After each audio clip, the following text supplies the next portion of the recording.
Now for some good royal news, some heart-cheering royal news. I know you're thinking, Neil, no, really? There's something warm and cheery? Absolutely. While we're all battling negative news around the world with cost of living crisis and, mortgages, interest rates, everything going up, wherever you turn, seemingly there's some bad news, isn't there?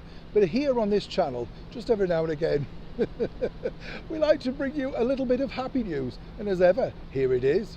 Hi, good morning, Neil Sean here at the very heart of London. Nice to have your company today. Yes, behind me, by the way, if you're thinking what is that building, this is Westminster Cathedral, and that's right, a beautiful building, in fact. One of those places that if you are in London, I would suggest you go. They have a great tower which you can go up. It's not expensive really at all, and you do get to see the whole of London over there, far cheaper, dare I say, than the London Eye and some of those other venues, And the good thing is that the money, if you go up this particular tower at Westminster Cathedral, actually goes back into the cathedral for the running costs. So you're doing a bit of good as well.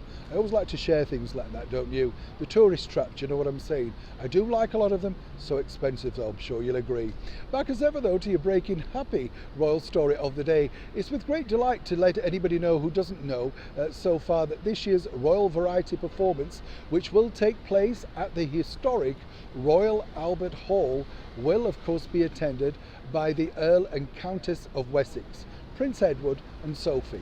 Now, as many people know, I love them both. I think they're great. And isn't it nice now that they're getting a chance to shine themselves? I also think this is an absolutely brilliant idea by inviting them both, because as we know, Prince Edward does have a leaning towards, of course, the theatre world. Way back in the late 80s, he apparently, for a publicity stunt, at least became a tea boy for the musical impresario Andrew Lloyd Webber. Do you remember that infamous picture of him arriving at the Palace Theatre with a box of tea bags? He had hoped to go into the world of theatre, do something slightly different, while still becoming a member as a working royal.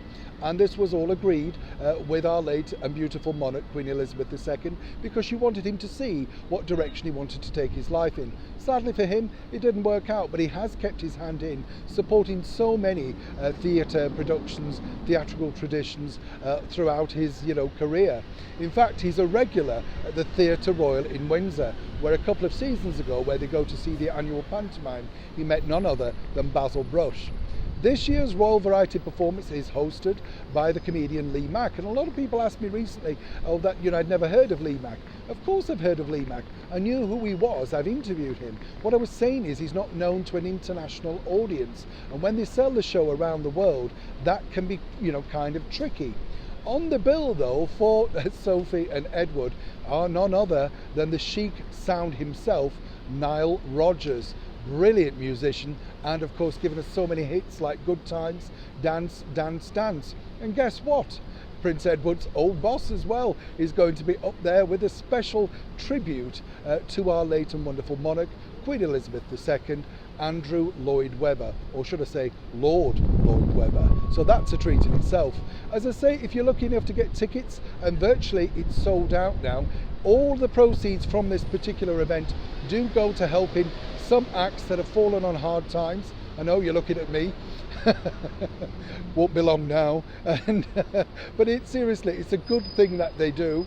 And more importantly, just the sheer attendance by someone so senior within the British monarchy helps people buy those tickets. They want to be at that event. And more importantly, it's wonderful for the artists who give up their time for free to appear at such a magical event. And it is a pivotal moment in their career.